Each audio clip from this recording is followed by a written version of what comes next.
Boy, we've been through it, haven't we, my friends? It has been a tough 2020.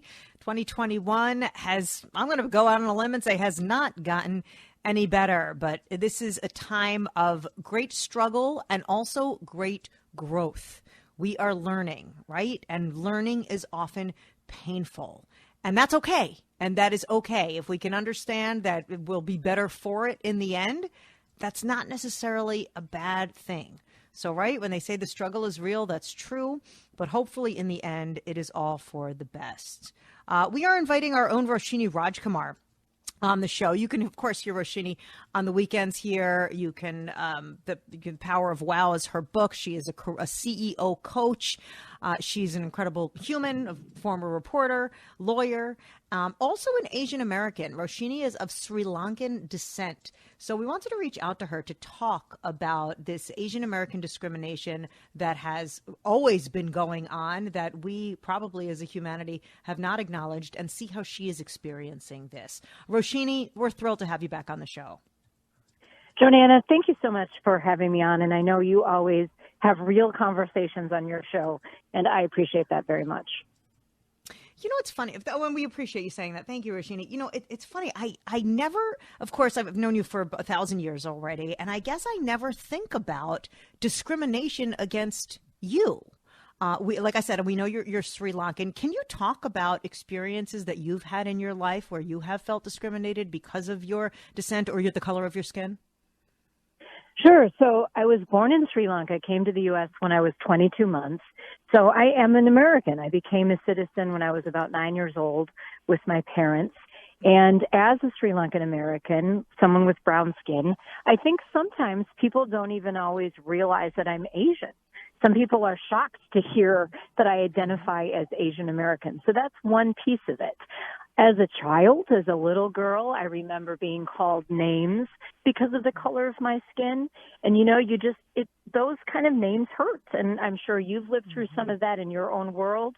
And you just try to get over it. And I think as an adult, as we sort of do our different things, whether it was my past life as a TV reporter or now as an executive coach and radio host, I just live my life. And I will say, as a business owner, there has been some discrimination. I mean, you're fighting the fact sometimes of being taken seriously because you're a woman. So in many cases, sexism is out there. And Jordana, I know you've faced that.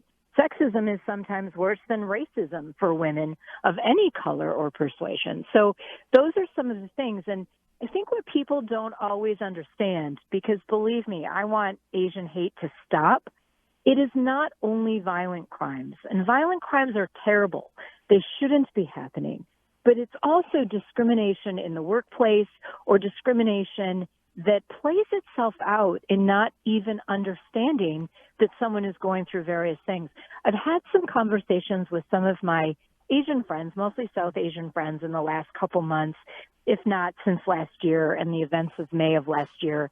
And it even plays out between different kinds of races. So I've heard this term black versus brown or black beats brown. That in itself is a discriminatory kind of phrase. And different people take that in different ways. And so one of the things that a South Asian friend said to me recently is she feels invisible at times because she's not considered black and she's definitely not white. And I found myself relating to that, Jordana. So that's kind of how it plays out. No one has ever come up and punched me or tried to kill me because I'm an Asian American, but I feel it in different ways. And so this whole movement, I hope we can learn more, and I hope we can really make some differences. Hey, Roshini, it's great to have you on our show, and thank you for joining us and talking frankly and openly about this. The media business, it's tough business. Somebody once described this as getting undressed in public. When you share your views, your opinions, you sort of open yourself up to attacks. And all of us deal with trolls and the occasional idiot. I still maintain that most people are good with good intentions. But what you've faced, what so many Asian Americans have faced, is a whole nother level of harassment and discrimination. Can you talk about your coping skills? And it's a shame that you need coping skills, but what advice would you have for listeners who are experiencing any kind of discrimination today? Well, thank you, Paul. And it's really important that you have a support network. And I feel blessed that I have that. You know, I have wonderful coworkers like you and Jordana. I have an amazing family. I have an amazing husband who, by the way, happens to be white. And he and our daughters have pointed out to me, it's hard for us to understand how Roshini even watched TV growing up because there was no one who really looks like her on TV or even in ads or things like that. So having that support network is really important. And then really talking about it with people you trust, because you do need to get it out. You know, you do need to talk about it. I have been a big believer in not taking on a victim mentality. And, you know, Jordana's known me since about 2002 when we were both in the reporting world together in television news. And I believe in just trying to be good at what you're at. And don't, if you're not good, you know, and you're called out on it, fine, fix it. But be good at what you're doing. And then if you ever feel these kinds of things, talk with people you trust. Don't look at it as a victim mentality and don't look at it as blaming it on yourself. And if you are in a place of safety and trust with other people, try to educate them about who you are. You know, look, we all have things that are different from other people we work with or other people in our neighborhoods. How can we celebrate those differences, educate people, and then also find out when someone else is different, what does that mean? I mean, I remember years ago, I asked Jordana, I don't get this whole kosher thing. What does kosher mean? And I don't want to be ignorant. Jordana explained kosher to me, and she did without judgment. She didn't expect that I knew everything about her faith and what kosher meant. So those are the kinds of conversations I hope we can all have, Paul. Okay. I'm glad you said that, Roshini, because I feel ignorant sometimes. Like the fact that I guess you're just Roshini to me. I never thought of you being discriminated against. I never thought about race, you know, when talking to you. I feel a little embarrassed that I was so ignorant about that. And first of all, I apologize that I never thought about it, but I'm glad that we're talking about it. This idea of invisibility to me, I think is like this fascinating thing, because obviously race is so prevalent, and now we're talking about race. We're in this moment of this awareness, this awakening.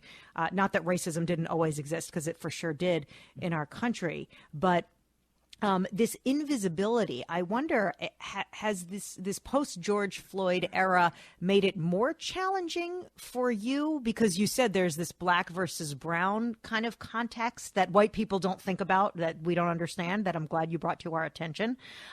Has it made it harder for you, or do you think that it's better because any talk about racism is a good thing for people of all different colors?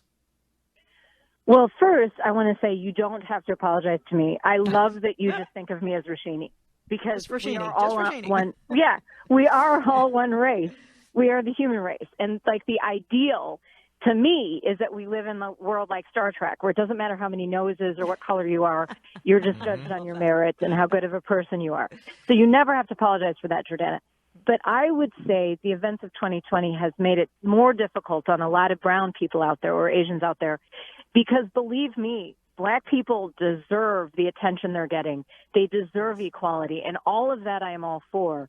But I have actually lost jobs as an executive coach or a Courageous Conversations coach and speaker to people who are black, because I have been told right now I need to bring in a black vendor if I do anything in the DEI space.